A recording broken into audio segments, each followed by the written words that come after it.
Bonjour à tous.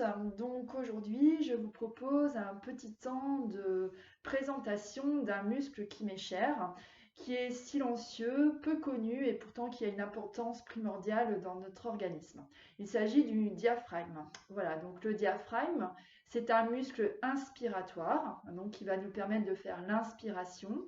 C'est un muscle qui est musculo-tendineux, on dit, et en fait, il va faire la cloison, il va séparer en fait votre thorax de votre ventre. Donc en fait, c'est un muscle, voilà, si j'essayais de vous l'imaginer un petit peu, même si voilà, comme ça, c'est pas évident, mais il va vraiment partir de la partie interne de votre sternum, là où on parle justement, vous savez, du plexus solaire. Il va tapisser toute la partie intérieure de vos six dernières côtes de votre organisme. Voilà, ensuite il va descendre et il va s'insérer jusqu'à vos lombaires. Vous voyez, jusqu'au niveau de toute la partie basse de votre dos. Notamment, ces piliers se trouvent au niveau de la 12e vertèbre dorsale. Hein, des fois, vous avez des points ici. Hein, donc, le diaphragme est parfois incriminé dans les problèmes de dos. Voilà. Donc, il a une forme de convexe. Hein, donc, il est vraiment convexe. Si j'essayais de vous montrer ça, en fait, c'est un petit peu comme s'il était comme ça. Vous voyez, au niveau du haut. Voilà, comme ceci. Il a une forme convexe avec deux coupoles. Donc convexe vers le haut avec deux coupoles. Donc une coupole droite et une coupole gauche. Un petit peu comme si vous aviez deux puits de dôme, si on essaye de faire local, deux puits de dôme accolés l'un à l'autre. Voilà. Et alors, comment ça se passe au niveau physiologie en fait, quand vous allez inspirer? Qu'est-ce qui se passe? En fait, votre diaphragme, pour lancer l'inspiration, votre diaphragme va se contracter, d'accord? Et lorsqu'il va se contracter, en fait, il va descendre, d'accord? Donc la contraction de votre diaphragme va lui permettre de descendre. Il va descendre, c'est ce qu'on appelle la phase abdominale. Quand il descend, eh bien en fait, ça va augmenter le volume dans votre thorax et ça va faire un appel d'air au niveau de vos poumons, d'accord? Et là, l'air va pouvoir rentrer dans vos poumons. Donc ça, c'est le début de la phase inspiratoire. Donc mon diaphragme se contracte, il descend, ça laisse de l'espace dans mes poumons et l'air peut rentrer dans mes poumons. Et puis la deuxième phase, ça va être la phase thoracique, c'est-à-dire qu'une fois qu'il aura bien pris appui sur le ventre, sur la sphère abdominale, ça on en reparlera tout à l'heure, eh bien il va continuer de se contracter et comme il s'insère sur les côtes flottantes, il va chercher à écarter un petit peu vos côtes flottantes pour laisser encore plus d'espace à votre cage thoracique et permettre de l'air de rentrer un petit peu plus. D'accord? Donc voilà, qu'est-ce qui se passe? Quand mon diaphragme se contracte, il descend, phase abdominale. L'air peut rentrer par cette dépression au niveau thoracique. Une contraction un peu plus soutenue, hop, les côtes vont s'écarter un peu plus, et là, l'air va pouvoir rentrer un peu plus, vos côtes vont s'élargir. Et évidemment, comme le diaphragme va pousser sur votre ventre va se gonfler. On est à la phase inspiratoire, d'accord? Et lorsqu'il va se relâcher, pardon, le relâchement de ce muscle, en fait, il va remonter, il va reprendre sa place, un petit peu comme un piston, et le fait de remonter, il va chasser l'air des poumons et vous allez expirer. D'accord? L'expiration est passive. L'inspiration vient de la contraction de votre diaphragme qui descend, mais l'expiration, c'est la simple remontée passive de votre diaphragme qui va permettre de chasser l'air vers l'extérieur. Il faut savoir, par exemple, que quand votre diaphragme il se contracte et il descend d'1 centimètre, vous avez 1 millilitre d'air qui rentre dans vos poumons. D'accord? Donc évidemment, plus vous aurez une inspiration profonde et régulière, plus vous pourrez avoir une respiration efficace et du coup bien oxygéner vos muscles et votre organisme. Voilà. Donc ça, c'est une première chose. Et donc, vous allez comprendre qu'en fait, ce mouvement, en fait, la contraction de votre diaphragme va initier le cycle respiratoire. D'accord? Et en fonction de sa rapidité, on va déterminer la fréquence respiratoire. D'accord? Donc, plus votre rythme sera tranquille, et bien plus votre fréquence respiratoire sera tranquille aussi également, sera basse. D'accord? Donc voilà, et ça aura une incidence sur votre organisme et sur votre mental également. Voilà, mais ça sera peut-être aussi l'occasion d'en parler ultérieurement. Ce qu'il faut savoir, c'est que le diaphragme, en fait, il fait ce pompage à peu près dans votre quotidien 20 000 fois par jour. Vous vous rendez compte, en 20 000 fois, j'inspire, enfin à l'inspiration il descend, hop, à l'expiration il remonte. Hop, j'inspire, je souffle. Je me contracte, je peux inspirer, je souffle, il remonte. Voilà. Vous faites ça 20 000 fois par jour en moyenne. Donc, regardez bien ce qui se passe, c'est que quand il descend, votre diaphragme, il va pousser sur votre ventre. Et lorsqu'il va se relâcher, hop, il va relâcher les pressions. Et puis quand il descend, il pousse sur le ventre. Et quand il remonte, il relâche. En fait, ça vous fait vraiment un brassage au niveau du ventre. Cette alternance de pompage, de relâchement, de pression, dépression.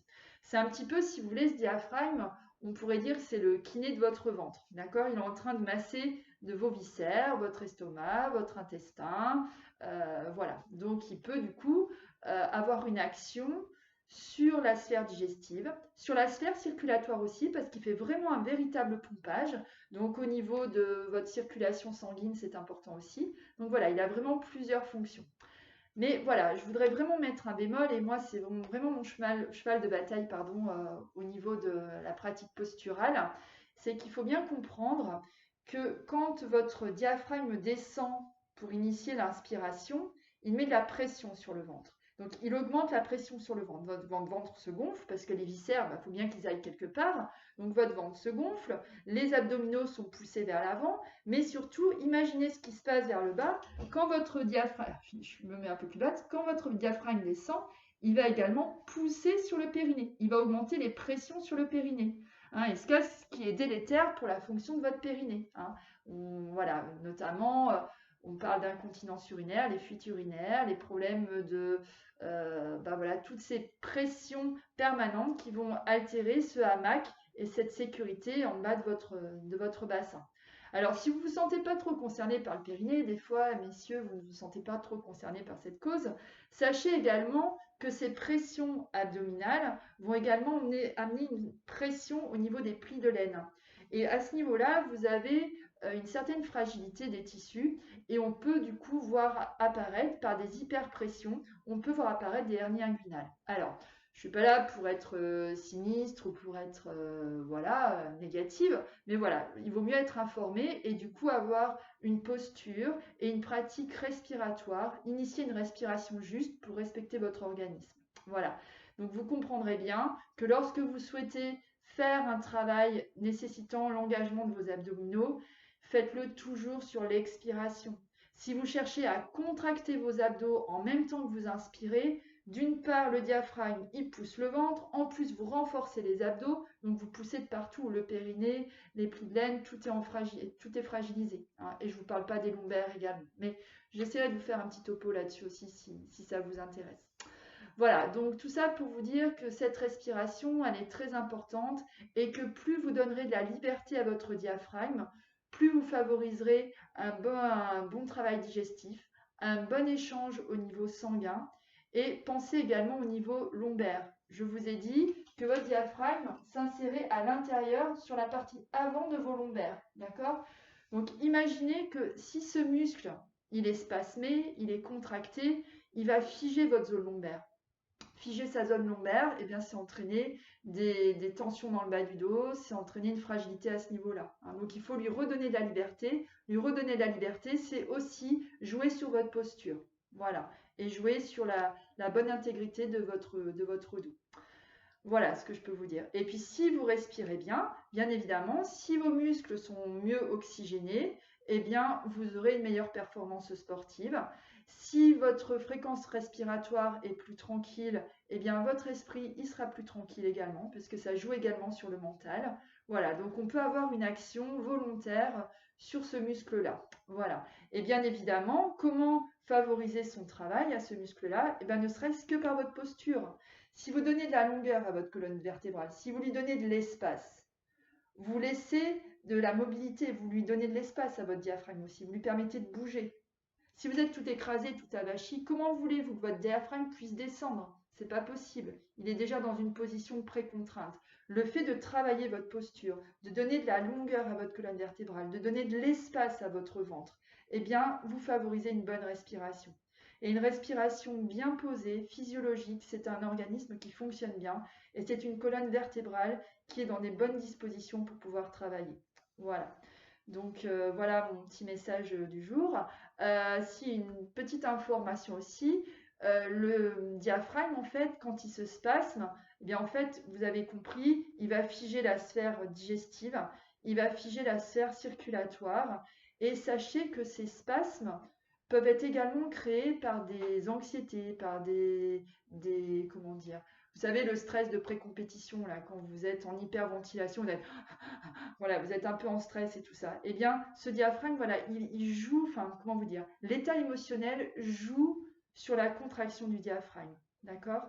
Donc, si vous amenez de la détente à votre esprit aussi, eh bien, vous pouvez jouer sur la tranquillité de la respiration. Et si vous jouez sur la tranquillité respiratoire, vous pouvez jouer sur la détente de l'esprit aussi. Voilà. Donc ça, c'est une approche un peu plus, voilà, un peu plus large, mais sachez qu'on a bien besoin de notre corps et de notre tête pour fonctionner au mieux. Voilà.